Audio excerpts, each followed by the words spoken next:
அப்ப இஸ்ரவேலின் தேவன் தமிழ்நாட்டில் இருக்கக்கூடாதுன்னு நீ சொன்னியா? சொல்ல மாட்டாரு. சொல்லணும். இப்ப முருகன் அவன் சொன்னால் தமிழ் தெய்வத்தினை அடைய போடலாமான்னு. சரி, அப்ப இஸ்ரவேலின் தேவன் தமிழ்நாட்டை ஆக்கிரமிக்கலாமான்னு நீ பேசினியா? அப்ப இங்க இருக்கக்கூடிய சர்ச்சில் இருக்கிற அம்புட்டுக்கு ஏசுநாதர் இங்க இருந்து வெளியேத்து, அதுதான் உண்மைக்குமே தமிழின் அடையாளம்னு நீ சொன்னியா? இல்ல, சொல்லல. இல்ல அப்ப அப்ப இந்த உனக்கு இப்படி ஒரு லாஜிக் அப்ளிகபிள் ஆகும், அங்க இன்னொரு லாஜிக் அப்ளிகபிள் ஆகணும். இல்ல, அரேபிய மொழிக்காரனுக்கு முக்கியத்துவம் கொடுக்கக்கூடிய முகமது நபி எப்படி தமிழ்நாட்டில் வரலாம்னு கேள்வி கேட்டிருக்கணும்ல. இஸ்லாமிய அடிப்படைவாதம், இஸ்லாமிய பயங்கரவாதம் வெளிப்படையாக நாங்கள் அடிப்படைவாதிகள் தான், நாங்கள் பயங்கரவாத செயலில் ஈடுபடுவோம், உன்னால முடிஞ்சா பாரு அப்படின்னு அரசாங்கத்துக்கு சவால் விடுவதுதான் இந்த மாதிரியான விஷயம். அவர் எதை திருடி இருக்காரு? ஆடு. அப்ப அமீர்கிட்ட கேட்கணும் அவர் எதற்காக அந்த ஆடை திருடினார்னு. ஏன்னா இப்ப அவங்க ஆடை திருடுவது, ஆடை வச்சு என்னெல்லாமோ பண்றாங்க, அதெல்லாம் அவரு தான் நியாயப்படுத்தி அமீர் தான் நீள வீடியோ எல்லாம் போட்டார். ஸோ அவர் எதற்காக திருடினார் அப்படிங்கக்கூடியதுக்கு நம்ம இப்ப அந்த விசாரணைக்கு போக வேண்டாம்னு நினைக்கிறேன். அது அமீர் பார்த்துப்பார் நினைக்கிறேன். அந்த வேணுகோபால் கமிஷனுக்குள்ள ரெக்கமெண்டேஷன் தான் ஜெயலலிதா அம்மா மதமாற்ற தடை சட்டம் கொண்டு வருவதற்கு காரணமாக அமைந்தது. அது எங்க அப்பாவுக்குள்ள அந்த ஆர்கியூமெண்ட்னால தான் அது வந்தது. இப்ப எனக்கு ஒரு சந்தோஷம் என்னன்னா, அதுல அந்த ஒரு ஷரத்தின் அடிப்படையில் இன்னைக்கு இந்த அந்நிய பண வரவு என்பது கட்டுப்படுத்தப்படுகிறது. 1982 ஒரு மூலையில கன்னியாகுமரி மாவட்டத்தில் இந்துக்கள் நடத்திய போராட்டத்தின் வெற்றி இன்று டெல்லி வரை எதிரொலிக்கிறது. 1982 வேலூர்ல ஜலகண்டேஸ்வரர் பிரதிஷ்டை என்பது இந்து முன்னணி பேரமைப்பினால் நடத்தப்பட்டது. வீரத்துறவி ராமகோபாலன் அவர்களின் வழிகாட்டுதலும் வீரபாகுஜிக்குள்ள கடுமையான உழைப்பின் காரணமாக அது அங்கு செய்யப்பட்டது. அதுதான் பின்னாடி ராம ஜென்ம பூமிக்கு வித்திட்டது. வேதாந்தம்ஜி அவர்களுக்குள்ள பெரும் முயற்சியினால விடிந்தகரையில தாய்மதம் திருப்பக்கூடியது நடந்தது. பின்னால தாய்மதம் திருப்பக்கூடிய விஷயம் நாடு முழுக்க விஸ்வ இந்து பரிஷத்து ஏற்றுக்கொண்டது. எல்லா நல்ல விஷயங்களின் ஆரம்பமும் நம்ம தமிழ்நாட்டில் தான் இருக்கு. தமிழ்நாட்டில் இருக்கக்கூடிய இந்துக்கள் இந்த விஷயத்தை புரிந்து கொள்ள வேண்டும். பிரேசில் சொல்றது, நீ இல்லாட்ட போ, நான் மோடிட்ட நான் பேசிக்கிறேங்கிறான் பிரேசில்காரன். இன்னைக்கு இதே விஷயம் இப்ப இஸ்ரேலும் சொல்லிட்டேன். அப்ப நம்ம எதை புரிஞ்சுக்கணும்? நான் ஏற்கனவே சொன்ன விஷயம்தான். அமெரிக்கா இப்ப கொஞ்சம் கொஞ்சமா எக்ஸ்போஸ் ஆயிட்டு. அடுத்த ஒரு இதுனா சைனா பக்கம் அவனும் போக முடியாது. It's communist country. அது மட்டும் இல்லாம சைனா எங்கேயுமே எவன்ட்டையுமே நியாயமா நடந்துட்டது கிடையாது. நேர்மையாவும் நடந்தது அது வழக்கமே கிடையாது. சைனாக்கு எவனும் சைனாட்டையும் போக முடியாது. அப்போ இப்போ உலகத்தை தலைமை தாங்குவதற்கு இன்னைக்கு உலகத்தால் ஏற்றுக்கொள்ளப்படக்கூடிய நாடுன்னு ஒண்ணு இருந்ததுன்னா அது பாரத நாடு மட்டும்தான் இருக்க முடியும். இன்னைக்கு இந்த நிலைக்கு இந்த நாட்டை நரேந்திர மோடி அவர்கள் கொண்டு போய் சேர்த்திருக்கிறார். இன்னைக்கு இஸ்ரேலுக்குள்ள இந்த ஸ்டேட்மெண்ட், இது இந்தியா ஒரு குளோபல் சூப்பர் பவர், வருங்கால உலகை தலைமை தாங்கக்கூடிய உலகின் குருவாக பாரதம் அமையப் போகிறது.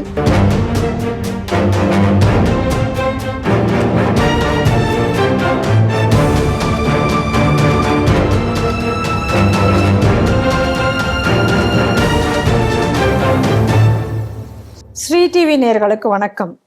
இன்றைய செய்திகள் சிந்தனைகள் நிகழ்ச்சிக்கு உங்களை வரவேற்கிறேன். இன்றைய செய்திகள்: முருகனின் வரலாற்றை திரித்தால் கடும் எதிர்விளைவுகள் இருக்கும், சீமான் ஆவேசம். பழனி பாபாவுக்கு மணிமண்டபம் கட்ட இந்திய தேசிய லீக் கோரிக்கை.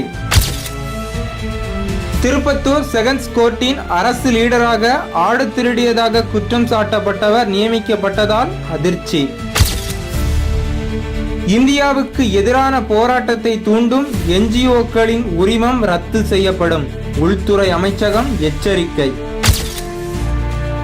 இஸ்ரேலுக்கு ஆதரவளிக்கும் நாடுகளில் 140 கோடி ஜனத்தொகை கொண்ட சிறிய நாடு இந்தியாவும் தான், ஜேடி வான்ஸை கிண்டல் செய்த நேதன்யாகு. இந்த செய்திகள் குறித்து நாம் திரு பாலகௌதமன் அவருடன் சிந்திக்க இருக்கிறோம். வாருங்கள் நேயர்களே. வணக்கம் சார். வணக்கம் அம்மா.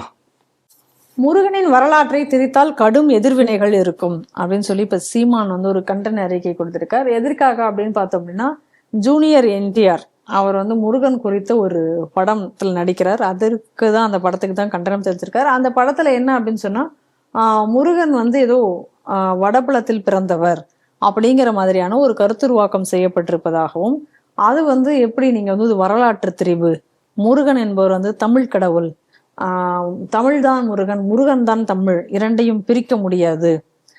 ரெண்டாவது, முருகனுடைய அறுபடை வீடுகள்லாம் தமிழகத்துல தான் இருக்கு, குன்றுதோறும் குமரன் கோட்டங்கள் தமிழகத்துல தான் இருக்கு, தொல்காப்பியம் தொடங்கி திருமுருகாற்றுப்படை வரை சங்க இலக்கியங்கள் எல்லா இடத்துலையும் வந்து சேயோன் நெடுவேல் அப்படின்னு சொல்லி எல்லாம் முருகனை பத்தி தான் எல்லா இடத்துலையும் குறிப்பிட்டு இருக்கு. அப்படி இருக்கும் பொழுது முருகனை வந்து நீங்க இந்த மாதிரி வடபுலத்தில் அங்கிருந்து வந்த ஒரு கடவுள் அப்படின்னு எல்லாம் சொல்லி இந்த கதையை வந்து திணிக்க முற்படுகிறார்கள். அப்படிலாம் வந்து அந்த படம் வந்தது அப்படின்னு சொன்னா, அந்த படத்தை வந்து தமிழகத்துல நாங்கள் ஓட விட மாட்டோம், திரையரங்குகள்ல பெரிய எதிர்ப்பை சந்திக்க வேண்டியிருக்கும் அப்படின்லாம் பேசியிருக்கார். இப்படி இவ்வளவு நாள் மனிதர்களுக்கெல்லாம் அவர் வந்து இந்த மாதிரி சர்டிஃபிகேட் கொடுத்துக்கிட்டு இருந்தார். இப்ப தெய்வங்களுக்கு சர்டிஃபிகேட் கொடுக்குற லெவலுக்கு அவர் போயிட்டார்னு நினைக்கிறேன். அரசியல் பிழைப்பு நடத்துவதற்கு மனிதர்களை பயன்படுத்தியவர் இப்பொழுது சமயத்தையும் பயன்படுத்துகிறார் அப்படிங்கக்கூடியதை பார்க்கணும். இது அறியாமைன்னு நான் சொல்ல மாட்டேன். ஏன்னா அறியாமைன்னு சொன்னா தெரியாமல் இருப்பது அறியாமை, இது விஷமத்தனம். முதல்ல என்ன அப்படின்னு சொன்னா, முதல்ல சீமானுக்கு ஒரு இழவும் தெரியாதுங்க. இல்லைன்னா தெரிஞ்சா கூட பொய் சொல்றதுங்கிறது அவருக்கு வந்து அது ஒரு பெரிய கஷ்டம் ஒன்றும் கிடையாது. ஒரு சின்ன உதாரணத்துக்கு நான் சொல்றேன். நம்ம இங்கிருந்து வடநாட்டுக்கு யாத்திரை போறோம் அப்படின்னு சொன்னா, அப்ப தேவப்பிரயாகிலிருந்து நம்ம கேதார்நாத் போகும்போது ஒரு ஊர் வரும். இப்போ யாராவது வடக்க இப்போ யாத்திரை கேதார்நாத் யாத்திரைக்கு போகக்கூடியவங்க இருந்தாச்சுன்னா தயவு செய்து அங்கே போங்க. கனக்சௌரி அப்படின்னு ஒரு இடம் வரும். அங்கே என்ன விசேஷம் அப்படின்னு பார்த்தாச்சுன்னா, அங்கே ஒரு முருகன் கோவில் இருக்கு. அந்த முருகன் கோவிலில் என்ன சொல்றாங்கன்னா, அந்த இடத்துல தான் அந்த ஞானப்பழத்திற்கான அந்த பிரச்சனை வந்தது. அங்கிருந்து கோச்சிக்கிட்டு முருகப்பெருமான் தெற்கே நோக்கி வந்து விட்டார் அப்படின்னு அந்த கனக்சௌரி கோயிலில் போயாச்சுன்னா அவங்க நமக்கு வந்து அந்த கோவிலுக்குள்ள வரலாற்றை சொல்வார்கள். அப்படின்னு சொன்னா அப்ப அந்த கோவிலில் இருக்கக்கூடிய முருகன் வேற யாரு, இப்போ இவருங்க வேற ஏதோ ஒருத்தரா, ரைட்? அடுத்து நேர ஹிமாச்சல் பிரதேஷ் போங்க, இன்னும் வடக்க. அது என்ன, இது கொஞ்சம் மேற்கு பக்கம், இது கொஞ்சம் கிழக்கு பக்கத்துல இருக்கு. அங்க போனீங்கன்னா குட்கின்னு ஒரு கிராமம் இருக்கு. அந்த கிராமத்துக்கு போயாச்சுன்னா அங்க ஒரு முருகன் கோயில் இருக்கு. அவங்க என்ன சொல்றாங்க அப்படின்னா, தாரகாசுரனை இந்த இடத்தில் வைத்துதான் சுப்பிரமணிய சுவாமி வதம் செய்தார் அப்படின்னு சொல்லி அங்க ஒரு குறிப்பு இருக்கு.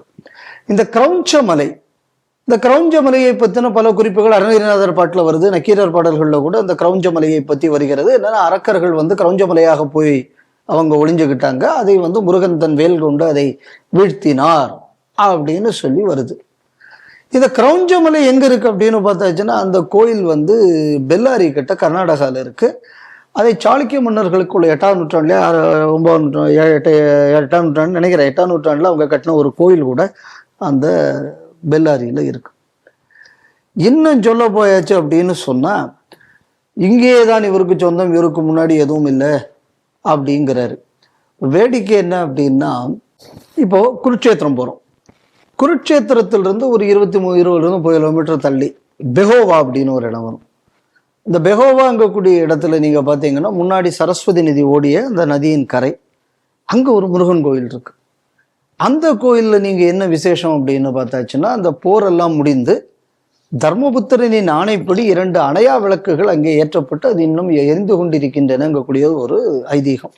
இந்த பெஹோவாங்கக்கூடிய ஒரு குருட்சேத்திரத்துக்கு இருந்து ஒரு 20-30 கிலோமீட்டர் கிட்ட தூரத்துல இருக்கு. அப்ப அங்க அப்படி ஒரு ஏற்பாடு இருக்கு. இன்னும் நம்ம சொல்ல போயாச்சுன்னா, விசாகப்பட்டினம் இங்க நம்ம ஆந்திரால இருக்கு. அந்த ஊருக்குள்ள பேரே முருகனின் பேர்ல தான் வந்திருக்கு. விசாகன்னா முருகன். ஏன் விசாகன்னு முருகனுக்கு பேர் வந்தது? மயில்ல ஒரு பறவையின் வீணா பறவைன்னு அர்த்தம். அந்த பறவையின் மீது சஞ்சாரம் செய்பவன், அதனால அவனுக்கு விசாகன்னு பேர். அது மட்டும் இல்லாதான் விசாக நட்சத்திரம்னா 6 நட்சத்திரங்கள் சேர்ந்த கூட்டம், அதனால அவருக்கு விசாகன்னு பேர் இருக்கு அப்படின்னு சொல்லக்கூடிய ஒரு கருத்தும் நடைமுறையில் இருக்கு. இன்னும் பார்த்தாச்சுன்னா ஒரு 2500 ஆண்டுகளுக்கு முன்னாடி அந்த கடலுக்குள்ள போன விசாகேஸ்வரர் கோயில்னு ஒன்று இன்னைக்கு விசாகப்பட்டினத்தில் இருக்கு. அது கடல்ல இருந்து பார்த்தா தெரியும், ரொம்ப தண்ணியில இருக்கும். அந்த ஊருக்கு விசாகப்பட்டினம்னு பேர் வந்ததே முருகனின் பெயரில் வந்தது. இது ஒரு 2500 வருஷம் பழமையானது. இப்ப என்டிஆர் எங்கேயா வரலாற்றை மாத்துறாரு? அப்ப இந்த இடங்கள்லாம் இருக்கிறது எங்க? இன்னும் சொல்ல போயாச்சுன்னா, நான் கிருஷ்ணர் நான் யாதாக எதெல்லாம், அதாவது ஒவ்வொன்றத்தில் வேதத்தில் நான் சாம வேதமாக இருக்கிறேன், காலங்களில் நான் இதாக இருக்கிறேன், வரிசையா சொல்லிக்கிட்டே வருவார். சொல்லிக்கிட்டே வர்றதுல படைத்தலைவர்களில் நான் ஸ்கந்தனாக இருக்கிறேன், இது சொல்லப்படக்கூடியது எங்க? பகவத்கீதையில. அப்ப முருகபெருமானை பற்றிய குறிப்பு இங்கக்கூடியது பகவத்கீதையிலே இருக்கு. அப்ப இது ஏதாவது ஒரு விவரம் தெரிஞ்சு கொஞ்சமாவது விவரம்னு ஒண்ணு இருந்திருந்தா இந்த மாதிரி அந்த ஆள் பேசியிருக்க மாட்டா. அப்படி அடுத்தது என்ன கவனிக்கணும்னா, நம்ம நாட்டை பொறுத்தவரையில் இந்த பிரச்சனை இல்லை. எந்த சாமி எந்த ஊர்ல பிறந்தாரு, யாரு ரேஷன் கார்டு கொடுத்தாங்க அப்படின்னு. இப்ப புதுசா வந்தவங்களுக்கு தான் இந்த பிரச்சனை எல்லாம் வருது. இப்ப பாருங்களேன், ராமர் எங்க அயோத்தியை ஆண்ட ஒரு மன்னன். அதனால் அவர் உத்தரப்பிரதேசத்துக்காரர், அதனால் நாங்கள் கும்பிட மாட்டோம். நீங்க கொஞ்சம் பேர் நாங்க ராவணனை தான் கும்பிடுவோம், ஏன்னா அவன் எங்க ஊருக்காரன். ஏன்னா ஏதாவது ஒரு முட்டா பயல்களாவது எவனா ஒருத்தன் வால்மீகி ராமாயணத்தை படிச்சா தெரியும். ராவணனுக்குள்ள ஊரு நொய்டா பக்கம்.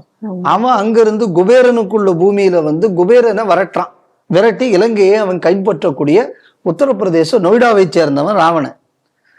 பாகவதத்தின் அடிப்படையில திராவிட தேசத்து ராஜாவான சத்தியவர்தனுக்குள்ள வாரிசு இஷ்வாகு, அந்த இஷ்வாகு குலத்தில் தோன்றியவன் ராமன் அப்படின்னு சொல்லியாச்சுன்னா, ராமனுக்குள்ள முன்னோர்களுக்கு ஆதார் கார்டு இருக்கிறது நம்ம மதுரையில் கிருதமாலா நதிக்கரையில தான் அவன் ஆண்டான் அப்படிங்கக்கூடியது பாகவத புராணத்துக்குள்ள குறிப்பு.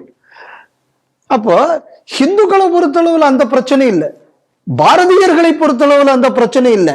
நம்மளை பொறுத்தளவுல என்ன, தென்னாடுடைய சிவனையை போற்றி எந்நாட்டவருக்கும் இறைவா போற்றிங்கிறோம்.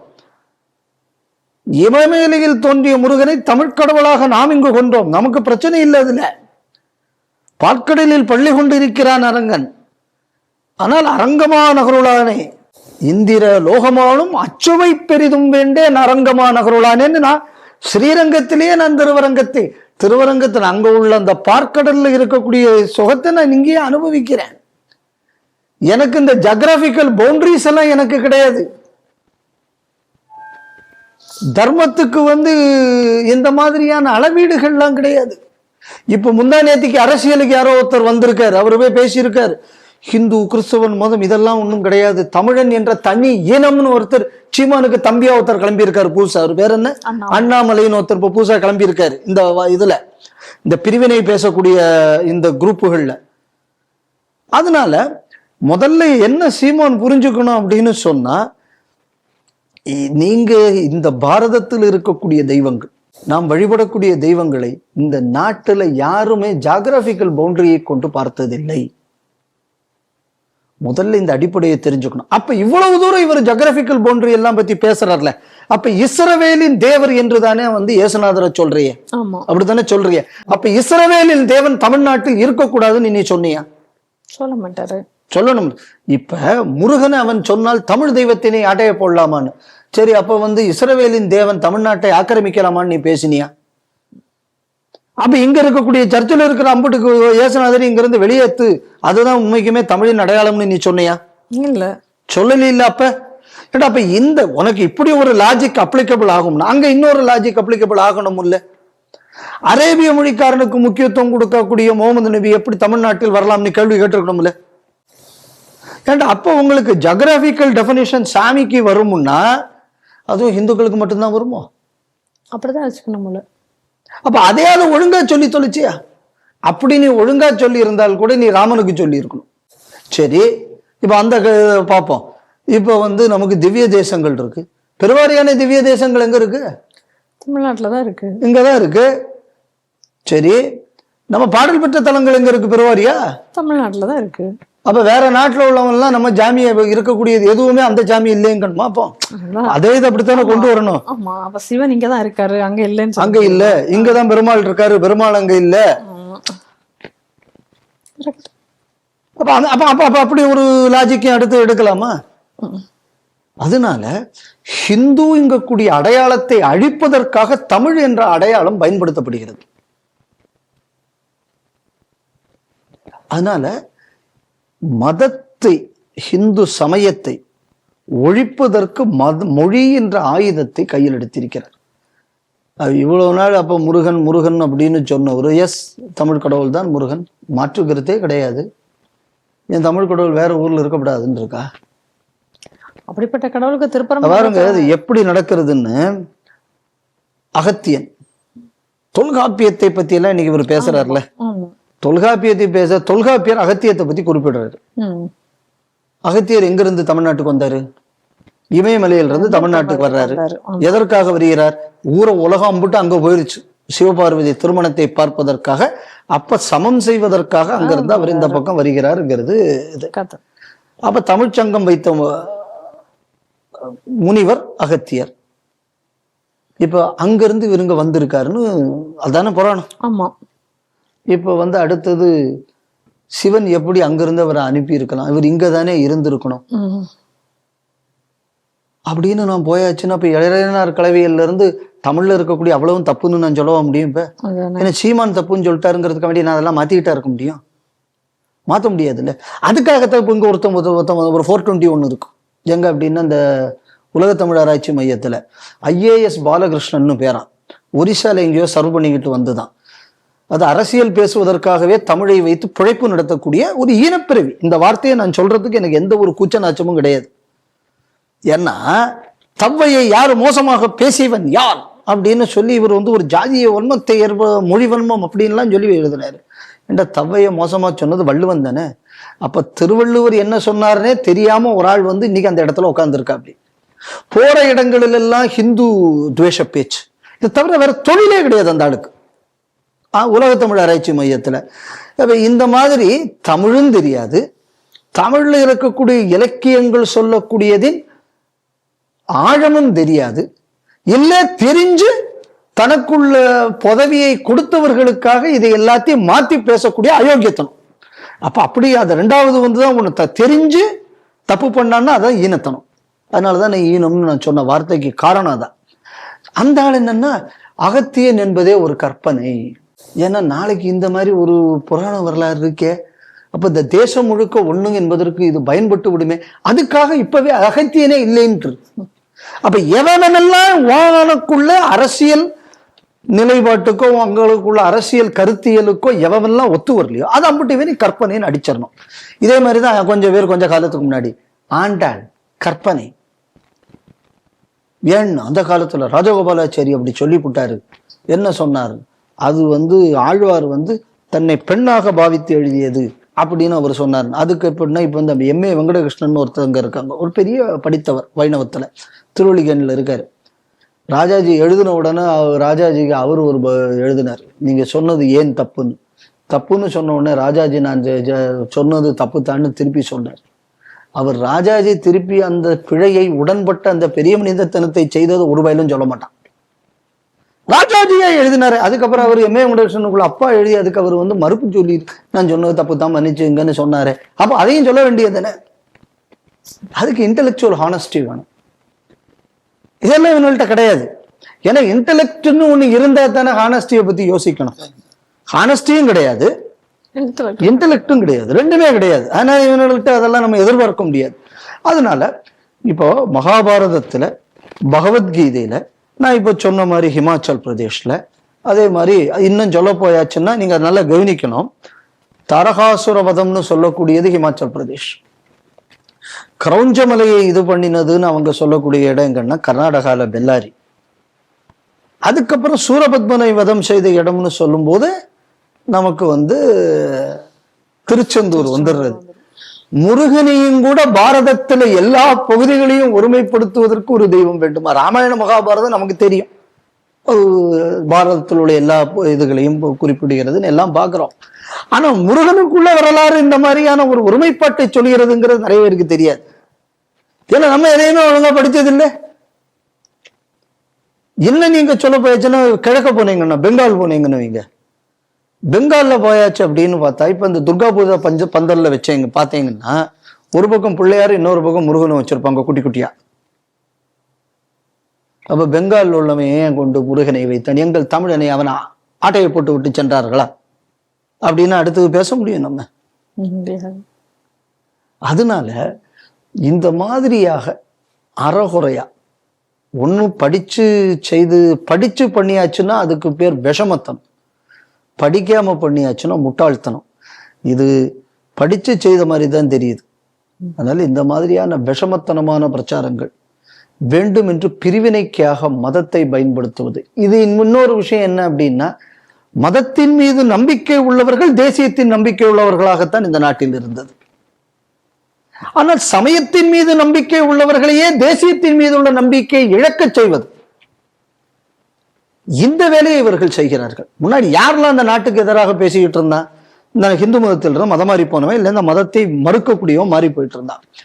இப்போ சமயத்தை ஏற்று சமய வழிபாட்டில் இருப்பவர்களையே இந்த தேசத்துக்கு எதிராக திருப்புவது, அதற்கான சதி இது. அதனால இதை சாதாரணமா ஏதோ முட்டாள்தனமா இந்த ஆள் சொல்லிட்டான் அப்படிங்கிறது இல்லை. இது உண்மைக்குமே ஒரு பெரிய உள்நோக்கத்துடன் இருப்பது. இன்னும் சொல்ல போயாச்சுன்னா இப்ப சமீப காலமாக ஜோசப் விஜய் அரசு வந்ததுக்கு அப்புறம் இலங்கையில மறுபடி பிரிவினைவாத அரசியலை தூண்டுவதில் இலங்கை தொடர்பான பேச்சுக்கள் இப்ப தமிழ்நாட்டுல ரொம்ப அதிகம் வந்துகிட்டு இருக்கு. அண்ணாமலை கூட இப்ப அதை பத்தி பேசிக்கிட்டு இருக்காரு. இதுக்கு இடையில அங்க வந்தவர்கள் உதயநிதியை பார்த்துட்டு வந்திருக்காங்க, திருமாவளவனை பார்த்திருக்காங்க, கம்யூனிஸ்டை பார்த்து தொடர்ந்து இந்த மாதிரியான ஒண்ணு நடந்துகிட்டு இருக்கு. இதுல ஒரு விஷயம் என்ன அப்படின்னா, யாழ்ப்பாணத்தை சிவபூமி என்றுதான் சொல்வார்கள். இன்னும் அங்க நல்லூர் கந்தசாமி கோவில், எக்கச்சக்க சமயம் சார்ந்த விஷயங்கள் இருக்கு. இந்த சமயத்தில் சார்ந்தவர்கள் என்னைக்குமே பாரதத்தையும் சார்ந்துதான் இருந்தார்கள். கிறிஸ்தவ மிஷனரிகள் எல்டிடி காலத்தில் எல்டிடிக்குள்ள பல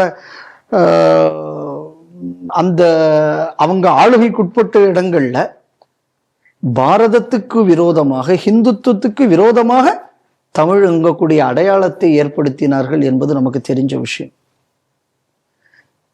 இதே விஷயத்தை இன்று தமிழகத்தில் செய்கிறார்கள். அப்போ தமிழ் பிரிவினைவாதத்திற்கு மதம் ஏதாவது ஒரு விஷயத்துல இந்த பிரிவினைவாதத்தை தடுத்து விடுமோ அந்த பயத்துல இன்னைக்கு இந்த சதி ஆரம்பிக்கப்பட்டிருக்கிறது. கவனமாக இருக்க வேண்டும். பழனி பாபாவிற்கு மணிமண்டபம் கட்டித்தர வேண்டும் அப்படின்னு சொல்லிட்டு இந்திய தேசிய லீக் ஒரு தமிழக அரசுக்கு ஒரு கோரிக்கை வைத்திருக்கிறார்கள். அந்த கோரிக்கையில அவங்க சொல்றது என்ன அப்படின்னு சொன்னா, தமிழகம் மட்டுமல்லாமல் உலகம் முழுவதும் பாதிக்கப்பட்ட அனைத்து தரப்பு மக்களின் குரலாக இருந்தாராம். அந்த பாசிசத்தை எல்லாத்தையும் அழிச்சு அதுக்காக தன்னையே அர்ப்பணித்து கொண்டாராம் அவரு. அதனால அவருக்கு அரசியல் சூழ்ச்சிகள் அதெல்லாம் அவர் உயிரை பழி வாங்கி விட்டது, அவர் வீரமரணம் அடைந்து விட்டார். அதனால அவருக்காக ஒரு மணிமண்டபம் கட்டித்தர வேண்டும் அப்படின்னு சொல்லிட்டு ஒரு கோரிக்கையை வைத்திருக்கிறார்கள். இந்த மாதிரி ஒரு கோரிக்கையை தைரியமாக பொதுத்தளத்தில் வைக்கிறாங்க அப்படின்னா, இஸ்லாமிய அடிப்படைவாதம், இஸ்லாமிய பயங்கரவாதம் வெளிப்படையாக நாங்கள் அடிப்படைவாதிகள் தான், நாங்கள் பயங்கரவாத செயலில் ஈடுபடுவோம், உன்னால முடிஞ்சா பாரு அப்படின்னு அரசாங்கத்துக்கு சவால் விடுவதுதான் இந்த மாதிரியான விஷயம். ஒண்ணு, அரசாங்கத்துக்கு சவால் விடுகிறார்கள் என்பதை விட இந்த மாதிரியான கோரிக்கைகளை வைக்கிறாங்க, அதுக்கு சமுதாயத்துல எவனும் நம்மளை ஒன்றும் செய்ய மாட்டான் அப்படிங்கக்கூடிய ஒரு தைரியம் வருகிறது என்றால் சமுதாயம் கிள்ளிக்கீரையாக மாறிவிட்டது. சமுதாயம் ஒரு சொரணை கட்ட, ஒரு சூடு கட்ட, இன்னும் சொல்ல போயாச்சுன்னா தனக்கு வரக்கூடிய ஆபத்துக்களை பற்றி கவலைப்படாமல் எரும மாட்டு சமுதாயமாக மாறிவிட்டது என்ற ஒரு நம்பிக்கை இருக்கிறதுனாலதான் இந்த கோரிக்கை வருகிறது. யோசிச்சு பாருங்க, இந்த மாதிரியான கோரிக்கை ஏன் இவ்வளவு ஈஸியா சொல்ல முடியுது? இப்ப சமீபத்துல சித்திக்குன்னு ஒருத்தனுக்கு இப்போ விஜய் அரசு வந்த உடனே எனக்கு தெரிஞ்சு இந்த 16ஆம் தேதி ஜூன் மாசம் என்னவோ 3 மாசம் பரோல் கொடுத்தாங்க. யார் இந்த சித்திக் அப்படின்னு பாத்தீங்க அப்படின்னு சொன்னா, டாக்டர் ஸ்ரீதரை கொன்னவன். அந்த கேஸ்ல அவனுக்கு லைஃப் கன்விக்ட். இது தவிர நம்ம பார்த்தோம் அப்படின்னு சொன்னோம்னா மெட்ராஸ் கமிஷன் ஆஃபீஸில் குண்டு வச்சான். அதுக்கப்புறம் விக்டோரியா ஹாஸ்டல் திருவள்ளிக்கேணில் குண்டு, அதுக்கப்புறம் திருச்சி கண்டோன்மெண்ட்டில் போலீஸ் ஸ்டேஷனில் குண்டு, அதுக்கப்புறம் கோயம்புத்தூர்லேயே எங்கே ரயில்வே ஸ்டேஷனில் ஏதோ குண்டு, அப்புறம் வந்து பையங்காடி கேரளாவில், அதுக்கப்புறம் அந்த பக்கம் காசர்கோட்லேயே ஏதோ ஒரு ரயில்வே அட்டாச்மெண்ட்லேயோ போலீஸ் அட்டாச்மெண்ட்லேயோ எங்கேயோ குண்டு வச்சான். இந்த எல்லா கேஸ்லையும் அவன் கன்விக்டட். அதுக்கப்புறம் இதே ஆள் கோயம்புத்தூர் பாம்பிளாஸ்ட்லேயும் அவன் வந்து கன்விக்ட் ஆகிருக்கான். அப்போ நல்லா தெரிஞ்சுக்கணும், பிப்ரவரி மாதம் 14ஆம் தேதி 1998ஆம் வருஷம் அங்கே அக்யூஸ்ட், அதில் கன்விக்ட் ஆகிறான் எங்கள் கோயம்புத்தூர் கேஸில். அதுக்கப்புறம் 99ஆம் வருஷம், ஏன்னா கேஸ் நடந்துகிட்டு இருக்கும்போது தலைவன் வந்து வெளில வந்தாச்சு பெயிலில், நல்லா தெரிஞ்சுக்கணும். அப்புறம் வந்து பிப்ரவரி மாதம் முதல் வாரத்தில் வந்து டாக்டர் ஸ்ரீதர் படுகொலை திருச்சியில். அதுக்கு அடுத்தது மே மாதத்துக்கிட்ட இந்த வரிசையான இந்த குண்டு வெடிப்புகள்லாம் அப்படி சீசன்டா வரிசையா பண்ணிக்கிட்டே வரான். அப்ப இவனுக்கு வந்து இந்த ஜோசப் விஜய் அரசு விடுதலை கொடுத்தது மட்டும் இல்லாம இது இந்த விடுதலை நடந்த அடுத்த ஒரு 15 நாளைக்குள்ள முஸ்லீம் லீகுக்குள்ள செயற்குழு நடக்குது. இந்த முஸ்லீம் லீக் செயற்குழுல தீர்மானம் போடுறான் என்னன்னா, பலகாலமாக ஜெயிலுக்குள்ள இருக்கக்கூடிய 25 இஸ்லாமிய பயங்கரவாதிகளை நம்ம வந்து ஒண்ணு வெளியில விடணும், முன் விடுதலை செய்ய வேண்டும், இல்லைன்னா நீண்ட நாள் பரோலில் வெளியிடலில் விட வேண்டும். இந்த கோரிக்கையை வந்து துலுக்கு லீக் தீர்மானம் போடுது. இதுக்கு முன்னாடி மைனாரிட்டி அஃபேர்ஸ் மினிஸ்டரா இருக்கக்கூடிய ஒரு ஷாஜஹான் சிறை முன் விடுதலை இதெல்லாம் பண்ண வேண்டியது என்னன்னா லா டிபார்ட்மெண்ட் தான் பண்ணணும். ஆமா, இந்த தீர்மானம் போடுறதுக்கு 30 நாள் முன்னாடி 25 ஆண்டுகளாக ஜெயிலில் இருப்பவர்களை எல்லாம் வெளியில விடுவதற்காக நாங்கள் இப்பொழுது வந்து அதற்கான ஏற்பாடுகளை செய்து வருகிறோம்னு சம்பந்தம் இல்லாத ஷாஜஹான் சொல்றாப்படி. அப்படின்னா என்ன அர்த்தம், துலுக்கனுக்கு ஒரு மெசேஜ், குண்டு வச்ச பயல்கள்லாம் நாங்க வெளியில விடுறதுக்காக வேண்டி நாங்க தயாராகிட்டு இருக்கோம். அப்ப துலுக்கன்னு டைரக்டா சொல்ல முடியாத, அதனால இவ்வளவு நாள் தீவிரவாதம் அதுல இருந்து 15-20 நாள்ல தீர்மானமே போடுறான் முஸ்லீம் லீக் துலுக்கன்னு வெளியில விடுன்னு. ஆனா இந்த இவ்வளவு நடக்கிற இந்த தீர்மானம் போடக்கூடியதுக்கு முன்னாடி அரசாங்கமே ஒருத்தனை வெளியிலேயே விட்டுருச்சு, இந்த தீர்மானத்துக்கு முன்னாடியே விட்டுவிட்டான். அப்ப என்ன அப்படின்னா, நாங்க சொல்லித்தான் விட்டான்னு சொல்றதுக்காக வேண்டி ஒரு ஃபார்மாலிட்டிக்கு தீர்மானம், துலுக்க பயங்கரவாதி எல்லாம் வெளியில விடுறவங்க கூடிய விஷயம் மக்கள்கிட்ட போய் சேர்றதுக்கு அமைச்சருக்குள்ள அறிவிப்பு. ஆனா இங்க அம்பிட்டு பேரையும் வெளியில விட்டுக்கிட்டு இருக்காங்க ஒரு பக்கம் இந்த அரசாங்கத்துல. அப்ப நமக்குள்ள கேள்வி என்ன வருது அப்படின்னா, இந்த மாதிரி அதிதீவிர பயங்கரவாதிகளுக்கு எல்லாத்தையும் நீங்க விடுதலை கொடுப்பதை அரசு தனது கொள்கையாக கொண்டிருக்கிறதுன்னா, அவன் ஏன் வந்து இவனுக்கு வந்து நீங்க மணிமண்டபம் கட்டித்தான்னு கேட்க மாட்டான்? கண்டிப்பா. பாஷா 50 பேரும் 54 பேர் செத்து போனான். அதுக்கு முன்னாடி RSS ஆஃபீஸ் குண்டு வெடிப்புல அவனுக்கு சம்பந்தம் உண்டு. அது தவிர பல குண்டு வெடிப்புகள்ல அவனுக்கு சம்பந்தம் உண்டு. பல படுகொலை 1984 வீரத்துறவி ஐயா ராமகோபாலன் அவர்களை வெட்டின கேஸில் அவன் தான் அக்யூஸ்டு. அவ்வளவும் அவனுக்குள்ள வரலாறு. இன்னும் சொல்ல போயாச்சுன்னா, இந்த பாட்ஷாவை மாதிரி ஒரு அயோக்கியப்பே உலகத்திலேயே கிடையாது, அதனால தான் நான் அந்த அல்லும்மாவையே தடை செய்தேன் அப்படின்னு சொல்லி அதை தடை பண்ணது கருணாநிதிக்குள்ள திமுக அரசு. இது நடந்தது 98ல். 98 நடந்ததுக்கு அப்புறம் 2006 இதே கருணாநிதி ஆட்சிக்கு வந்த உடனே பரோல்ல முதல்ல பாட்ஷாவை வெளியில விட்டதும் இதே கருணாநிதி அரசு. அதுக்கப்புறம் பாட்ஷா செத்து போனதுக்கு அப்புறம் அவனுக்கு அந்த சவ ஊர்வலம் நடத்துறதுக்கு ஊர்ல வந்து அனுமதி கொடுத்ததும் திமுக அரசு. நீங்க இதனட இவனை அதிதீவிர பயங்கரவாதின்னு உள்ள தூக்கி போட்டிய, நீங்க இதனட அந்த அமைப்பையே தடை செய்தீங்க. அப்புறம் அவனுக்கு நீங்க என்ன மண்ணாங்கட்டிக்கிட்ட ஆதரவு தெரிவிச்சு நீங்க அவருக்கு அந்த ஊர்வலத்துக்கு பர்மிஷன் கொடுத்தீங்க. அதுல ஒரு வேடிக்கை என்னன்னா, அப்போ ஒரு பிரச்சனை எழுப்பப்பட்டது. நம்ம தான் இந்த விஷயத்தை கொஞ்சம் பெரிய அளவுல ஸ்ரீ டிவியில பண்ணோம். அதாவது இந்த பயங்கரவாத வழக்குகள்ல ஜவாஹிருல்லா, இந்த ஜைனுலாப்தீன் இவங்கெல்லாம் சம்பந்தப்பட்டவர்கள்னு சொல்லும் போது இல்ல அன்னைக்கு வந்து இந்த பயங்கரவாத செயல்கள்லாம் வந்த நேரத்துல இப்படி குண்டு வெடிக்க போகிறது என்று நாங்க தான் தகவலே கொடுத்தோம் அப்படின்னு அன்னைக்கு சொன்னது ஜவாஹிருல்லா. அதாவது நாங்க தான் போட்டு கொடுத்தோம் அப்படின்னு சொன்னது ஜவாஹிருல்லா தரப்பு. பயங்கரவாதம் வந்த நேரத்துல சரியா, பேட்டியெல்லாம் கூட வந்தது அந்த நேரத்துல. ஆனா அந்த தமிழ்நாடு முஸ்லிம் முன்னேற்ற கழகத்துக்குள்ள ஆம்புலன்ஸ்ல தான் இந்த பாஷா பாடியவே கொண்டு போனானுவ. ஆமா. அப்ப பயங்கரவாத செயல் ஒண்ணு நடக்கும் போது இல்ல எங்களுக்கு அந்த பயங்கரவாதத்துக்கு சம்பந்தம் கிடையாது, நாங்கள்லாம் அந்த குண்டு வெடிப்புக்கெல்லாம் எதிரானவர்கள், பயங்கரவாதியவே நாங்க தான் பிடிச்சு கொடுத்தோங்கிறது. அதே நேரத்துல கொஞ்ச காலப்போக்கில் அந்த சம்பவங்கள் மறந்ததுக்கு அப்புறம் அந்த பயங்கரவாதிக்கு செய்யக்கூடியது அவ்வளவு. அதனாலதான் இன்னைக்கு ஜவஹர்லால் மேல பாருங்க, அந்த கோயம்புத்தூர் கலவர நேரத்துல வெளிநாட்டுல இருந்து பணம் வாங்கின கேஸ்ல அந்த ஆளுக்கு இன்னைக்கு கன்விக்ட் அந்த கேஸ்ல. இதே மாதிரிதான் இன்னைக்கு இதுவும் ஒரு காலத்து பயங்கரவாதி. இன்னைக்கு நீங்க இந்த பயங்கரவாதியை குளோரிஃபை பண்ணி பெரிய ஆளாக போகிறீங்க. அப்போ இந்த துலுக்க சமுதாயம் யாரெல்லாம் அடையாளப்படுத்துகிறது? குண்டு வச்சவன அடையாளப்படுத்துறீங்க, காயிதே மில்லத்தை அடையாளப்படுத்துறீங்க. யாரு காயிதே மில்லத்து?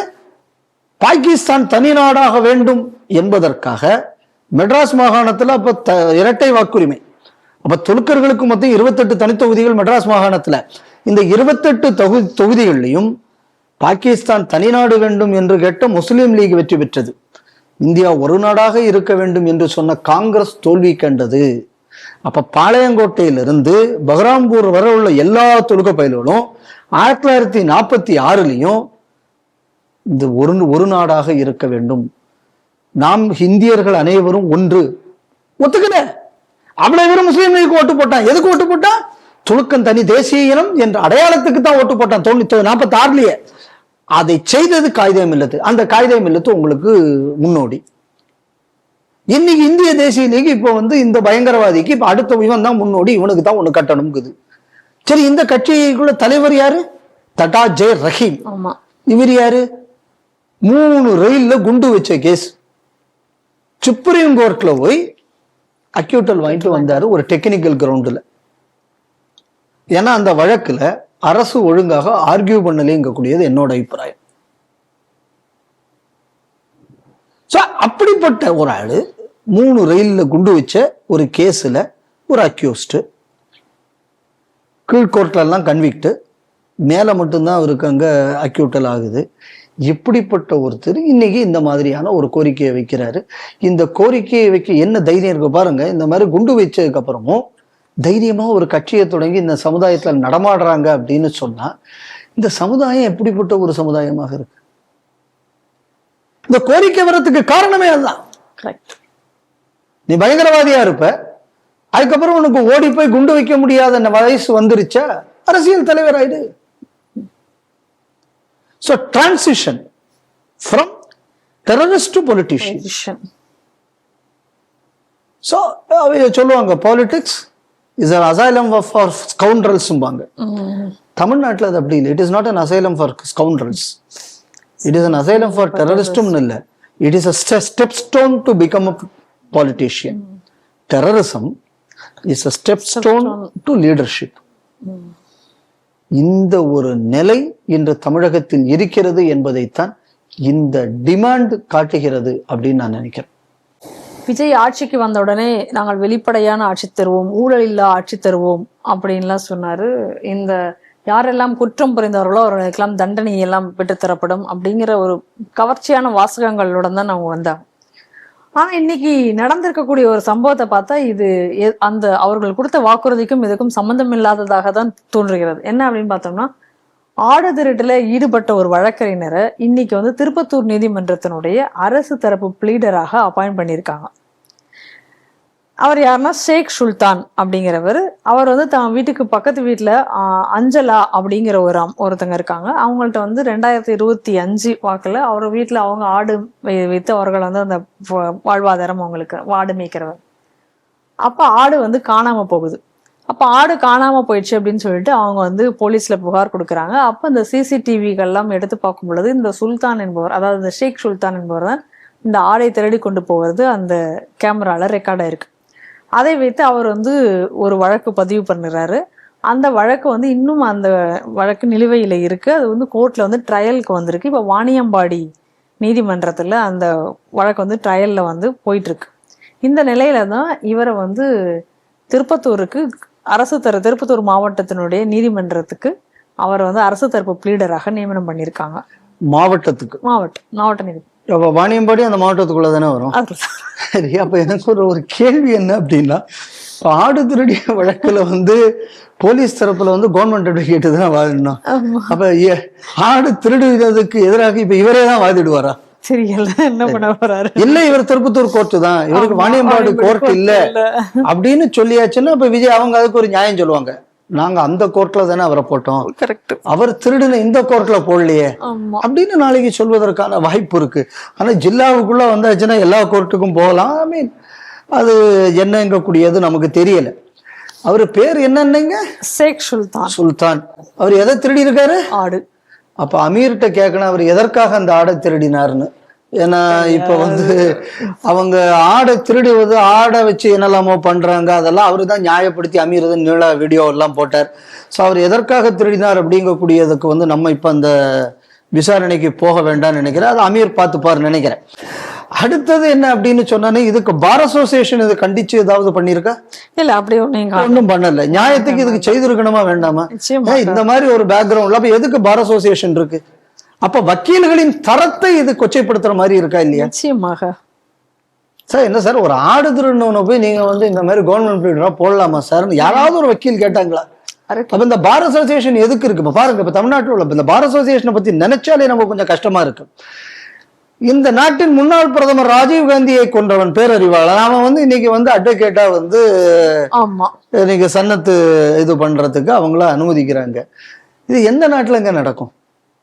இன்னும் சொல்ல போயாச்சுன்னா கேஸ்ல கன்விக்ட், ஆமா, கருணை அடிப்படையில வெளியில விட்டுருக்காங்க. நீங்க இன்னைக்கு ஆஜர் பண்றதுக்கு நீங்க வக்கீலாக நீங்க உங்க பார் அசோசியேஷன்ல ஏத்துறது ஏது அசிங்கமா இல்ல? இந்த நாட்டோட பிரதமரை கொன்னவர் எந்த கட்சியா வேணாலும் இருந்துட்டு போட்டோம். அப்ப இந்த பார் அசோசியேஷனுக்கு ஏதாவது ஸ்டாண்டர்ட் இருக்க வேண்டாம்? இல்ல எங்கேயாவது குடிச்சு புட்டு ஏதாவது ஒரு வக்கீல் சண்டை போட்டா அந்த வக்கீல போலீஸ்காரன் அடிச்சாங்கிறதுக்கெல்லாம் போராட்டம் நடத்துறே இல்லை.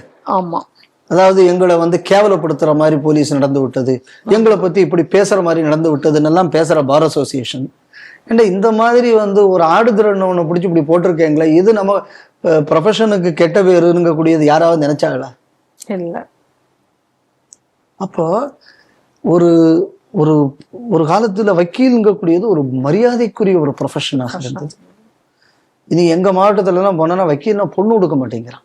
இன்னைக்கு அந்த ஒரு நிலை இன்னைக்கு ஏற்படுவதற்கு காரணம் இந்த மாதிரியான பிஹேவியர் தானே. இதுல விட இவருக்கு சப்போர்ட் பண்ற விதமாக சமூக வலைதளங்கள்லாம் அவர் இன்னும் கன்விக்ட் ஆகல, அவர் குற்றவாளி என்று நிரூபணம் ஆகல. அது வரைக்கும் குற்றவாளி என்று நிரூபணம் ஆனாதான் கவர்மெண்ட் போஸ்டிங் இருக்கக்கூடாது. சரி, இப்ப நான் ஒண்ணு கேக்குறேன். அப்ப அசம்பிளியில திருடினார், அதை திருடினார், இதை திருடினார்னு விஜய் பேசினார்ல. ஆமா.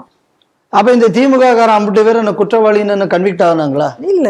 அப்புறம் அப்ப இப்படி விஜய் இப்ப பேசலாம் அசம்பிளியில? விஜய் பேசி இருக்கக்கூடாது இல்ல? ஆமா, ஏன்னா யாருமே கன்விக்ட் ஆகல இல்ல. இல்ல.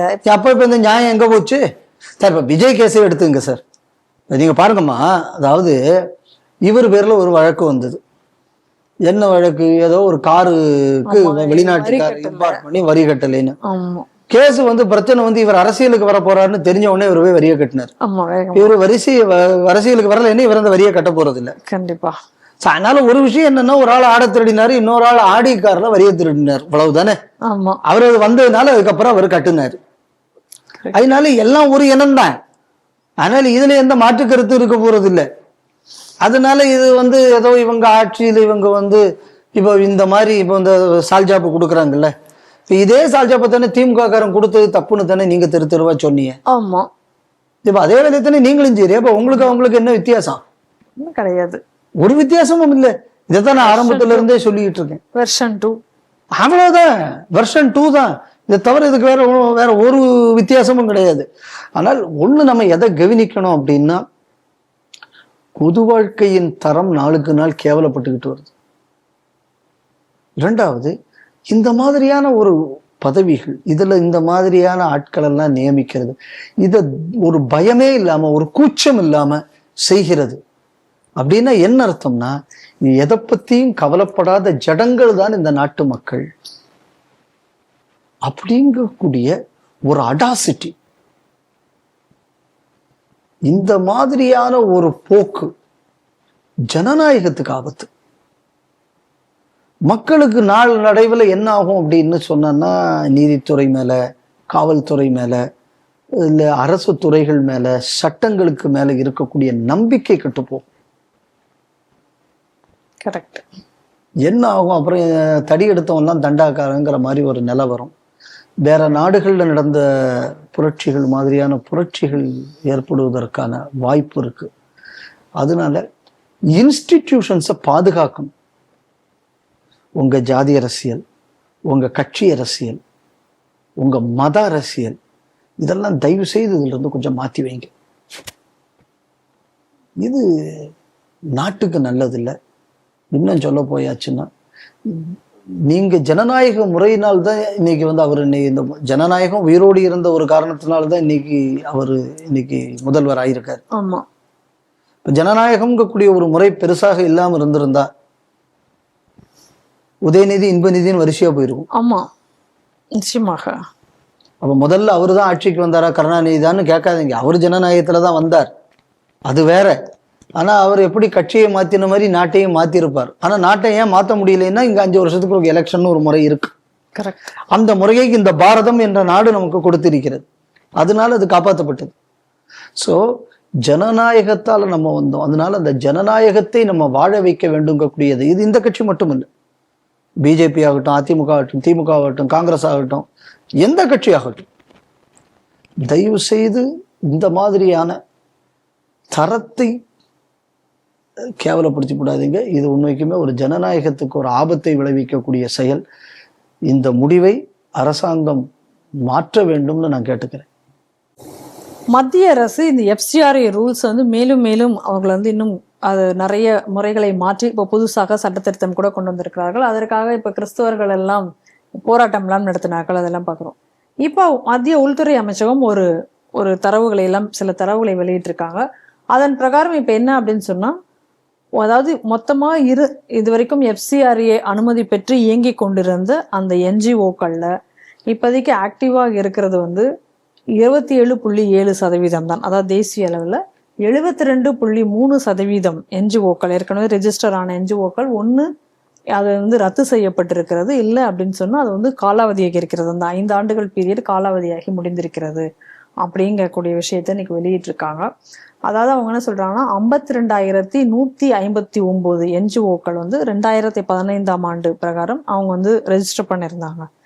இப்போ அதெல்லாம் வந்து பார்க்கும் பொழுது இப்போ வந்து 14,455 NGOக்கள் மட்டும்தான் இப்போ செயல்பாட்டில் இருக்கு. மீதமுள்ள ஒரு 22,000 சொச்சம் NGOக்கள் வந்து ஒன்றா ரத்து செய்யப்பட்டிருக்கிறது, இல்லைன்னா எக்ஸ்பயர் ஆன நிலையில இருக்கு அப்படிங்கக்கூடிய ஒரு அறிவிப்பு இருக்காங்க.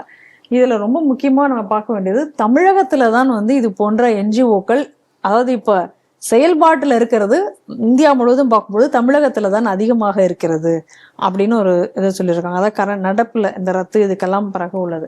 அப்படி பார்க்கும் பொழுது மொத்தமாக இப்ப 2,104 NGOக்கள் இப்ப செயல்பாட்டுல இருக்கு. 2,865 NGOக்கள் ரத்து செய்யப்பட்டிருக்கிறது. அதுக்கடுத்து 1,174 NGOக்கள் காலாவதியாகி இருக்கிறது அப்படிங்கிறதையும் சொல்லியிருக்காங்க. அது மட்டும் இல்லாம எந்தெந்த NGOக்கள் நம்ம இந்தியாவுக்கு எதிரான போராட்டங்கள்ல பங்கு பெற்றிருந்தார்களோ அதனுடைய இந்த FCRA வந்து கேன்சல் செய்திருக்கிறார்கள் அப்படிங்கக்கூடிய செய்தியும் அதில் வெளியிட்டிருக்கிறார்கள். ஒரு விஷயம் நம்ம எதை கவனிக்கணும்னா, ஆரம்ப காலத்திலேயே மெட்ராஸ் பிரசிடென்சியாக இருந்த காலத்திலேயே வந்து மதமாற்றம் என்பது தமிழ்நாட்டில், அதாவது மெட்ராஸ் பிரசிடென்சியில் கிறிஸ்தவர்கள் ரொம்ப பலமாக செய்தார்கள். வடக்கையும் கூட இங்கே அதிகமாக இருந்தது. அங்கே வந்து நீங்கள் பார்த்தீங்கன்னா நம்ம சத்தீஸ்கர், ஜார்க்கண்ட் இந்த மாதிரியான மலை பிரதேசங்களில் ஓரளவு இருந்தது. ஆனால் ஆர்கனைஸ்டு இன்ஸ்டிடியூஷனலைஸ்டு கன்வர்ஷன்ங்கிறது அதிகம் இருந்தது தெற்க. அதனால ஆரம்ப காலத்துல இருந்தே இங்கே வந்து NGOக்களுக்குள்ள ஆதிக்கம். அதனால என்ன அப்படின்னா, இந்த கம்ப்ளைண்ட்ஸ் எல்லாம் எப்படி பண்ணணும், எப்படி கணக்கு கொடுக்கணும், எப்படி கணக்கு எழுதணும், இதெல்லாம் வந்து என்றைக்குமே வந்து அதில் வந்து ஒரு கொஞ்சம் நிபுணத்துவம் நமக்கு அதிகம் இருந்தது. அதனாலதான் உங்களுக்கு அதிகமான NGOக்கள் தமிழ்நாட்டில் இருக்குங்கக்கூடியதை நம்ம கவனிக்கணும். அதே நேரத்தில் இன்னொரு விஷயத்தை நம்ம எதை கவனிக்கணும் அப்படின்னு சொன்னா, தேசத்துக்கு எதிராக செயல்படக்கூடிய, அப்ப நீங்க இந்த கேன்சல் ஆன லிஸ்ட்லயும் தமிழ்நாட்டு தான் அதிகம் இருக்கும். அப்ப இதுக்குள்ள ஹிஸ்டரியை நம்ம ட்ரேஸ் பண்ணோம்னா, கூடங்குளத்துக்கு எதிரான போராட்டம் நடந்தது காங்கிரஸ் கவர்மெண்ட் இருந்த நேரத்தில். அப்போ வந்து வெளிநாட்டு நிறுவனங்கள் நம்ம நாட்டில் குழப்பத்தை ஏற்படுத்துவதற்கு இந்த மாதிரி கிறிஸ்தவ மிஷனரிகள் மூலம் இங்கே வந்து NGOக்களை வைத்து செயல்படுகிறார்கள் எங்கக்கூடியது. மன்மோகன் சிங்கும் அப்போ மந்திரியாக இருந்த காங்கிரஸ் அமைச்சராக இருந்த நாராயணசாமி அவர்கள், இவங்க 2 பேரும் அந்த நேரத்தில் அதை தெரிவித்தார்கள். ஆனால் ஒரு விஷயம் என்ன அப்படின்னா, அவர்களை இவர்கள் ரத்து செய்யவோ அவர்கள் மீது எந்த நடவடிக்கையும் எடுக்கவில்லை. சொன்னாங்களே தவிர நடவடிக்கை எடுக்கல. ஏன்னா சூப்பர் இத்தாலிய கிறிஸ்தவ ஆட்சி தான் இன்னைக்கு நம்ம நாட்டில் நடந்துகிட்டு இருந்தது. அதை தொடர்ந்து அதுக்கப்புறம் நமக்கு ஆன்டி ஸ்டெர்லைட் ப்ரொட்டஸ்ட், அப்புறம் தமிழ்நாட்டில் பல போராட்டங்கள், இதுக்கு எங்கெங்கிறதெல்லாம் பணம் வந்ததுங்கக்கூடியதெல்லாம் நமக்கு விவரமாக வந்தது. இதே மாதிரி நாடு முழுக்க பல இடங்கள்ல நடந்தது. இப்போ இந்த எல்கர் பரிஷத் இஷ்யூ, பீமா காரேகம், ஸோ அதுக்கு பின்னாடி இருந்தது. அப்புறம் இந்த ஸ்டேன் சாமி, இந்த மாதிரி நம்ம ஒரு பெரிய லிஸ்டே நம்ம பார்க்குறோம்.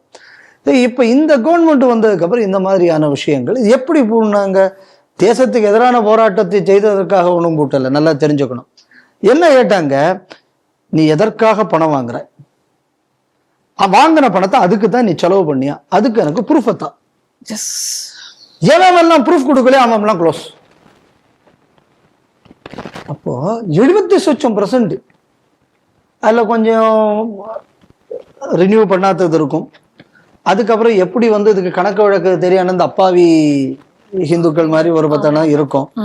இதுல மெஜாரிட்டியான இந்த மைனாரிட்டி, அதாவது கிறிஸ்தவ நிறுவனங்கள் மூடப்பட்டதின் காரணம் என்ன அப்படின்னா, இந்த மாதிரி கணக்கு கேட்ட உடனே அவங்களுக்கு பிரச்சனை. இப்ப சமீபத்துல எல்லா சர்ச்சிலையும் இந்த FCRA சட்டத்தை பின்வாங்கணும்னு போராட்டம். புரிஞ்சுதா? இப்ப இந்த டேட்டா இன்னைக்கு வெளியிடப்பட்டிருக்கிறது. 15-20 நாளைக்கு முன்னாடி இந்த சட்டத்தை கொண்டு வந்தது மத்திய அரசு. அதாவது நீங்க எதுக்காக பணம் வாங்குறீங்கன்னு சொல்லணும், அந்த பணத்தை அதுக்கு தான் செலவு பண்றீங்களான்னு சொல்லணும். அந்த நோக்கம் நிறைவேறல அப்படின்னு சொல்லியாச்சுன்னா, இல்ல அதில் நீங்கள் ஏதாவது தவறான வேற விஷயத்துக்கு அதை பயன்படுத்தினால் அதெல்லாம் அரச தன்னு உடைமை ஆக்கி கொள்ளும். இதுல என்ன தப்பு இருக்கு? இது என்ன தப்பு இருக்குன்னு நான் கேட்கிறேன். தப்பு எதுவும் இல்லை. நான் எதுக்குன்னு பணம் வாங்குறேன். நான் 10 பேருக்கு பள்ளிக்கூடத்துக்கு பாடம் சொல்லி கொடுக்கணும்னு நான் பணம் வாங்குறேன். ஒன்றும் இல்லை. அதில் நீங்கள் நான் பைபிள் சொல்லி கொடுக்கணும் காசு வாங்குறேன், தப்பு கிடையாது சட்டப்படி. நான் மதரசா நடத்தணும்னு நான் பணம் வாங்குறேன், தப்பு கிடையாது. மதரசாவை வைத்து நான் மதம் மாற்றுகிறேன், மதரசாவை வைத்து நான் பயங்கரவாதத்தை செய்கிறேன், செமினரியை வைத்து நான் மதம் மாற்றுகிறேன், செமினரியை வைத்து நக்சல்களுக்கு உதவி செய்கிறேன், அப்படின்னா தப்பு. உன்னை பைபிள் படிக்காதேன்னு அவன் சொல்லலை, பைபிளுக்கு நீ கைசா வாங்காதேன்னு அந்த சட்டம் சொல்லலை, குரானுக்கு காசு வாங்காதேன்னு சட்டம் சொல்லலை. ஆனால் அதை வைத்து நீ அடுத்த வேலையை செய்தாச்சுன்னா நான் ஒன்னா க்ளோஸ் பண்ணுவேன்னு தான் சட்டம் சொல்லிச்சு. அப்ப அதுக்கு நீ எதிர்ப்பு தெரிவிக்கிற அப்படின்னா நீ அப்ப அதுக்கு தானே பணம் வாங்குறேன்னு அர்த்தம். ஆமா, தெளிவா. நீ எதுக்கு நீ எதிர்ப்பு தெரிவிக்கிற? ஆமா. அதனால இதை நம்ம எதை கவனிக்கணும் அப்படின்னா, இது ஒரு லேண்ட்மார்க் அச்சீவ்மெண்ட்டாக நான் பார்க்கிறேன். இன்னும் சொல்ல போயாச்சு அப்படின்னா, இதுல நிறைய இது ரினியூவல் ஆகாம பழசு. அதுக்கு இன்னொரு காரணம் இருக்கு. எனக்கு மோடி அரசுக்கு மேல பல வருத்தங்கள் உண்டு. ஒரே ஒரு விஷயம் என்னன்னா, டெக்னாலஜிக்கலி இந்த நாடு அட்வான்ஸ்டா இருக்கணும்னு மோடி அரசு நினைப்பதுல நான் வரவேற்கக்கூடிய விஷயம். ஆனா அதுக்குள்ள இம்ப்ளிமெண்டேஷன் பார்ட்ல எந்த அளவு இந்த அரசு இருக்குன்னு எனக்கு தெரியல. இவங்களுக்குள்ள FCRA வெப்சைட்லாம் போனீங்கன்னா பாதி நேரம் அது வேலை செய்யாமல் இருக்கு, பாதி நேரம் சம்பந்தம் இல்லாமல் மெசேஜ் எல்லாம் வருதுன்னு நிறைய பேர் சொல்றாங்க. ஸோ இந்த மாதிரியான விஷயத்துல அநேகமா மாட்டிக்கிறது யாருன்னா இந்த ஹிந்து NGOs தான் மாட்டிக்கும். ஸோ இதுல அநேகமா அந்த மாதிரியான NGOs பலது ரினியூவல் பண்ண முடியாம, ஆமா, சிக்கி சின்ன பின்னமாக இருக்கிறதுக்கு வாய்ப்பு இருக்கு. ஸோ அதுல ஒரு போர்ஷன் உண்மைக்கும் போயிருக்குங்கக்கூடியதும் உண்மை, அதை நம்ம மறுக்கிறதுக்கு இல்லை. ரெண்டாவது, இந்த ஒரு முடிவு, அதாவது அந்நிய பண வரவு அதோட இன்டெண்டட் பர்பஸ் இல்லாம வேற பர்பஸுக்கு செலவு செய்யக்கூடாது. இந்த விஷயம் இன்னைக்கு ஒரு முடிவு மத்திய அரசு இப்படி எடுத்திருக்குன்னா அதற்கு காரணம் நம்ம தமிழ்நாடு. இன்னும் சொல்ல போயாச்சுன்னா, நான் ரொம்ப பெருமையாக அதுக்கு நினைச்சுக்கிறேன்னா, இதுவரை நம்ம சொந்த பெருமையை பீத்துறதுங்கிறது ஒரு கேவலமான விஷயம். ஆனால் இது ஒரு வரலாற்றில் இது பதியப்பட வேண்டும் என்பதற்காக இந்த விஷயத்தை சொல்கிறேன். ஏன்னா கன்னியாகுமரி மாவட்ட இந்து வரலாறை சிலவர்கள் எழுதுகிறார்களாம், சில அமைப்பினர். அவங்களாம் இந்த மாதிரியான விஷயங்கள் எல்லாம் அதில் பதியவில்லை, ஏன்னா இது சம்பந்தப்பட்டவங்களை அவங்க பார்க்கலைங்கிறது எனக்கு தெரியும். அதனால உண்மையான வரலாறு தெரிஞ்சுக்கணும்னு யாராவது நினைக்கலாம் இல்லையா, அதுக்காக நான் இந்த விஷயத்தை நான் சொல்லணும்னு நான் கடமைப்பட்டிருக்கேன். கன்னியாகுமரி மாவட்டத்தில் 1981-82 காலங்களில் கலவரம் நடந்தது. ஹிந்துக்களுக்கும் கிறிஸ்தவர்களுக்கும் இடையில கலவரம். அதில் ஒரு கலவரத்தில் ஒன்று என்னன்னா, மண்டைக்காடு பகவதி அம்மன் கோவிலுக்கு வந்த ஹிந்துக்களை அங்கு இந்து பெண்களை மானபங்கம் செய்வதற்காக கிறிஸ்தவர்கள் வந்தார்கள். அந்த கிறிஸ்தவர்களை தடுத்து நிறுத்துவதற்காக காவல்துறை துப்பாக்கி சூடு நடத்தியது. கலவரத்துல வரவன் கிறிஸ்தவன், சுட்டவன் போலீஸ். ஹிந்துக்கு இதுக்கும் சம்பந்தம் இல்லை. ஆனா ஒரு சமீபத்தில் ஒரு நிகழ்ச்சியில கூட நம்ம அந்த குன்றக்குடி ஆதீனம் அவர்கள் பேசும்போது இந்துக்களுக்கும் கிறிஸ்தவர்களுக்கும் நடந்த அந்த பிரச்சனையில் மீனவர்களுக்காக ஓடோடி சென்று கண்ணீர் வடித்தார் எங்கள் ஆதீனம்னு அவருக்குள்ள குருநாதரை பத்தி இப்ப இருக்கிற குன்றக்குடி ஆதீனம் சொன்னாரு. அப்ப முதல்ல அவர் குருநாதர் தப்பான பாடம் சொல்லி கொடுத்தாரா, இல்லைன்னா இவரு மேடைக்கா வேண்டி பேசினாரா இந்த ஆதீனம்னு நமக்கு தெரியாது. இதான் இன்னைக்கு நடந்தது. அப்ப அந்த பிரச்சனையெல்லாம் வந்த நேரத்துல அப்ப எம்ஜிஆர் அவர்கள் இங்க சீஃப் மினிஸ்டரா இருக்கும்போது வேணுகோபால் கமிஷன் ஒரு கமிஷனை இது பண்றாரு. இந்த வேணுகோபால் விசாரணை கமிஷன்ல எங்க அப்பா தான் ஆஜராறாரு ஹிந்துக்களுக்காக. அப்போ அதுல பல ஃபைண்டிங்ஸ் பண்றாரு. அதுல அப்பா பேரையே அவர் குறிப்பிட்டு அந்த ஃபைண்டிங்ஸ்ல சொல்றாரு. அதுல ஒண்ணு என்ன அப்படின்னா, மதமாற்ற தடை சட்டம் கொண்டு வர வேண்டும், ஒரு வழிபாட்டு தலத்துக்கு பக்கத்துல இன்னொரு வழிபாட்டு தலம் வரக்கூடாது, பொது சிவில் சட்டம் கொண்டு வர வேண்டும், அந்நிய பணவரவு தடை செய்யப்பட வேண்டும். இந்த வேணுகோபால் கமிஷனுக்குள்ள ரெக்கமெண்டேஷனை எம்ஜிஆர் அவர்கள் ஆட்சி ஏத்துக்கிட்டு அதை கெசட்ல பப்ளிஷ் பண்ணாங்க. that we accept the findings of the commission. பிற்காலத்தில் ஜெயலலிதா அம்மையார் மதமாற்ற தடை சட்டத்தை கொண்டு வரும்போது இந்த கமிஷனுக்குள்ள ரெக்கமெண்டேஷனை கோடிட்டு தான் காட்டினாங்க. நான் எதுக்காக இந்த விஷயத்தை திருப்பி சொல்றேன் அப்படின்னா, அந்த வேணுகோபால் கமிஷனுக்குள்ள ரெக்கமெண்டேஷன் தான் ஜெயலலிதா அம்மா மதமாற்ற தடை சட்டம் கொண்டு வருவதற்கு காரணமாக அமைந்தது. அது எங்க அப்பாவுக்குள்ள அந்த ஆர்கியூமெண்ட்னால தான் அது வந்தது. இப்ப எனக்கு ஒரு சந்தோஷம் என்னன்னா, அதுல அந்த ஒரு ஷரத்தின் அடிப்படையில் இன்னைக்கு இந்த அந்நிய பண வரவு என்பது கட்டுப்படுத்தப்படுகிறது. 1982 ஒரு மூலையில கன்னியாகுமரி மாவட்டத்தில் இந்துக்கள் நடத்திய போராட்டத்தின் வெற்றி இன்று டெல்லி வரை எதிரொலிக்கிறது. 1982 வேலூர்ல ஜலகண்டேஸ்வரர் பிரதிஷ்டை என்பது இந்து முன்னணி பேரமைப்பினால் நடத்தப்பட்டது. வீரத்துறவி ராமகோபாலன் அவர்களின் வழிகாட்டுதலும் வீரபாகுஜிக்குள்ள கடுமையான உழைப்பின் காரணமாக அது அங்கு செய்யப்பட்டது. அதுதான் பின்னாடி ராம ஜென்ம பூமிக்கு வித்திட்டது. வேதாந்தம்ஜி அவர்களுக்குள்ள பெரும் முயற்சியினால விடிந்தகரையில தாய்மதம் திருப்பக்கூடியது நடந்தது. பின்னால தாய்மதம் திருப்பக்கூடிய விஷயம் நாடு முழுக்க விஸ்வ இந்து பரிஷத் ஏற்றுக்கொண்டது. எல்லா நல்ல விஷயங்களின் ஆரம்பமும் நம்ம தமிழ்நாட்டில் தான் இருந்திருக்கு. தமிழ்நாட்டில் இருக்கக்கூடிய இந்துக்கள் இந்த விஷயத்தை புரிந்து கொள்ள வேண்டும். ஏதோ சின்ன சின்ன விஷயமாக நம்ம ஒவ்வொரு காலத்துல செய்யக்கூடியது பிற்காலத்தில் எப்படி இந்த நாட்டுக்கு வழிகாட்டுதலாக அமைந்திருக்கிறதுன்னு. அதனால நம்ம தொடர்ந்தோம், அப்புறம் பாதியில் விட்டுட்டு போயிட்டோம், அப்புறம் நம்ம அதை தொடரலை. அதை நாம் தொடர்ந்திருந்தால் அகண்ட இந்து ராஷ்டிரம் என்பது அமைந்திருக்கும். இந்த மாதிரி கன்னியாகுமரி மாவட்டத்தில் ஒரு நம்பிக்கை கொடுக்கக்கூடிய விஷயம் தொடங்கியதுதான் இன்னைக்கு இந்த மாதிரியான ஒரு மாற்றம் எஃப்சிஆர்ஏல வந்திருக்கு. அதனால இது வரவேற்கத்தக்க விஷயமாக நான் பார்க்கிறேன். கொஞ்ச நாளாகவே அமெரிக்காவுக்கும் இஸ்ரேலுக்கும் இடையில ஒரு வார் மாதிரி, அதாவது மறைமுகமாக ரெண்டு பக்கமும் பேச்சுவார்த்தைகளை ஒரு வார்த்தை போர் அப்படின்னு சொல்லலாம், அந்த மாதிரி போயிட்டு இருக்கு. இப்ப அமெரிக்காவுடைய துணை அதிபர் ஜேடி வான்ஸ் அவர் என்ன சொல்லியிருக்காரு அப்படின்னு சொன்னா, இப்ப இஸ்ரேலுக்கு சப்போர்ட் பண்ணக்கூடிய எஞ்சி இருக்கக்கூடிய ஒரே ஒரு சக்தி நாங்க மட்டும்தான், நாங்க தான் நட்பு நாடு, அமெரிக்கா தான் இருக்கும் அப்படிங்கிற மாதிரி அவர் இப்ப அதை சொல்லியிருக்கார். சொன்னதுனால உடனே இப்போ அதற்கு உடனே நேத்தன்யாகு திரும்ப ஒரு பதிலை அவர் கொடுத்திருக்கார்.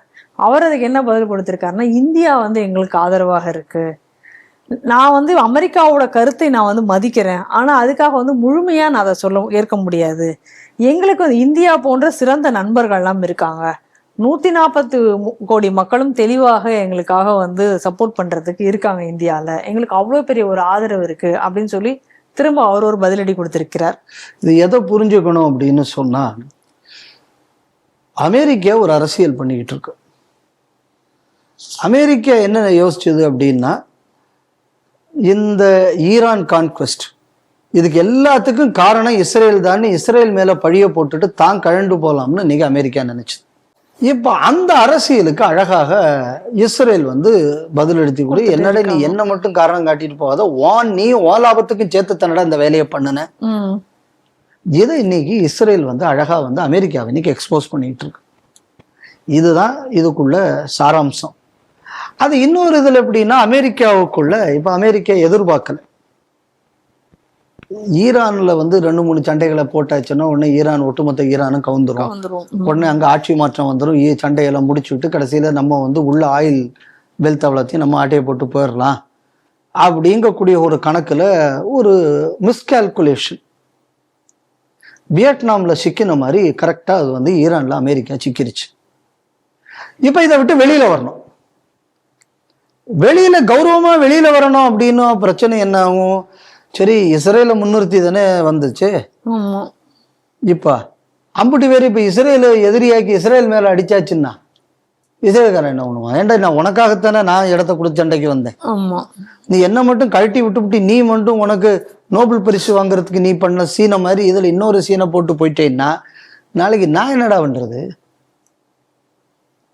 உன்னை நம்பித்தானடா நான் மட்டும் பண்ணினேன், நீ என்ன கழட்டி விடணும்னு பாக்குறியான்னு அவர் இன்னைக்கு போட்டு பாக்குற. அப்படி இது என்ன அப்படின்னு பார்த்தாச்சுன்னா, ஒருத்தன் விடா கொண்டான்னா இன்னொருத்தன் கொடா கொண்டானா இருக்கான். இஸ்ரேலுக்குள்ள விஷயத்துல ஒரு இது நியாயமான ஒரு இது இருக்கு. என்ன அவன் இப்ப என்ன சொல்லுவான், ஈரான் என்ன கேட்கிறான், சரியாப்பா ஈரான் டெரிட்டரியோடு நீ நிப்பாட்டிக்கோ, லெபனான்ல அடிக்கக்கூடிய விஷயத்துக்கு நீ அடிக்காதேன்னு நீ என்ன வந்து வற்புறுத்தப்படாது. என்ன லெபனான்ல இருந்து எனக்கு பயங்கரவாத அச்சுறுத்தல் வருது, நான் அதுக்கு லெபனான்ல போய் நான் திரும்பி அடிக்கிறேன்.